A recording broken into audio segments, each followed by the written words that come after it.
واخيرا دايت الكربوهيدرات. دايت نسبة الكربوهيدرات والنشويات فيه من 60 ل 80%، والنتيجة هتبهرك. بشرى سارة لكل محبي النشويات والكربوهيدرات اللي بيتعذبوا مع اي دايت، لان اول حاجة في الدايت بنقول نقلل نشويات، وبعض الناس بتقول نمنع نشويات. عايزة اقول لكم ان في دايت عبارة عن 70-80% منه كربوهيدرات. خلينا ننزل يعني منطقيا شوية، من 60 ل 80 منه كربوهيدرات.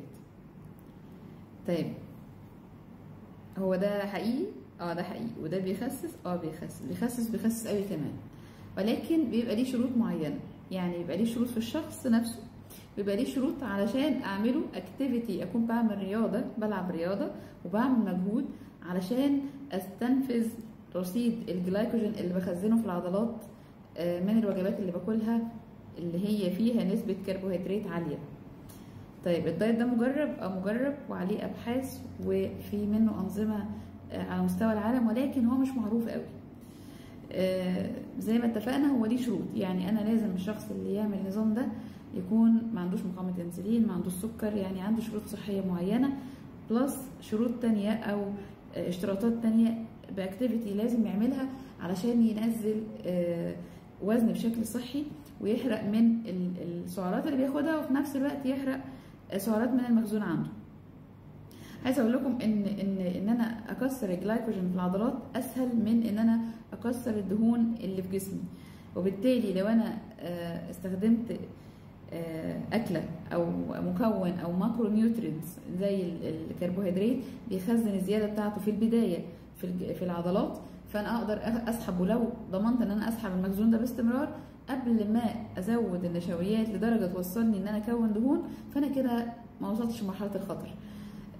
طيب الدايت ده مجرب، وانا يمكن اول حد جربه كان على نفسي، وما كانش مقصود بيه خالص ان هو يكون دايت.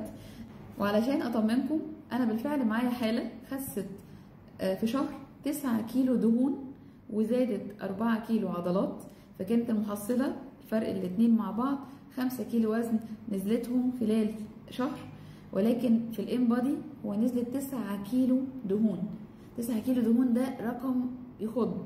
يعني احنا لما بننزل 8 كيلو ولا من 6 ل 8 كيلو في الشهر بيبقى انجاز، وبيكون في جزء شويه ميه شويه بسيطه عضلات والباقي دهون. ولكن ان انا انزل 9 كيلو دهون صافي من جسمي في خلال شهر، انا باكل نظام فطار وغدا وعشاء الثلاثه فيهم نشويات. بالعكس ده انا عندي الفطار والعشاء فيهم الاغلبيه بتاعت المكون الوجبه بيكون كربوهيدرات، والغدا نفس الكلام ومعاه بروتين. التكوين بتاع الدايت كله كان من 70 ل 80% كربوهيدرات، سواء بسيطه او معقده، كان فيها تمر طبعا. في خلال الشهر ده كان طبعا في كوكتيل مختلف من الكربوهيدرات، وفي نشاط بيتعمل على مدار اليوم. وكانت المحصله زي ما قلت لحضراتكم، زي ما اتفقنا الشروط اللي احنا لازم نطبقها في اول النظام عشان نقدر نقول مين ينفع ياخد النظام ده ولا لا. بس حبيت اطمنكم ان النظام ده اوريدي بتجرب، ومعانا حالات اوريدي مشيت عليه وخست كويس جدا.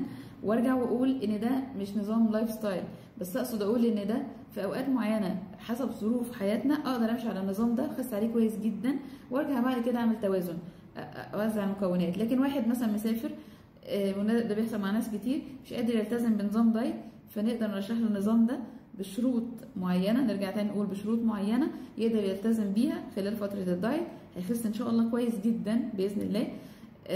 فلو حضراتكم مهتمين تعرفوا التفاصيل ممكن تسيبوا لي مهتم في الكومنتات، او تبعتوا لي مباشره على رسائل الحساب بتاعي، هقول لكم ايه الشروط اللي لازم توفرها في الشخص اللي هيتبع نظام عالي الكربوهيدرات وازاي يخس عليه ان شاء الله، وكمان يقدر يخرج منه ازاي من غير ان هو ما يرجع الوزن ده تاني، لانه لازم يخرج بالتدريج عشان ينزل بنظام متوازن. وممكن نعمل لايف نرد فيه برضو على الاسئله دي لو حابين نتناقش في النظام عالي الكربوهيدرات. ممكن نرتب مع بعض لايف، اكتبوا لي مهتم ونحط رابط نتفق فيه على موعد لايف نخش نرد على كل استفساراتكم بخصوص النظام ده.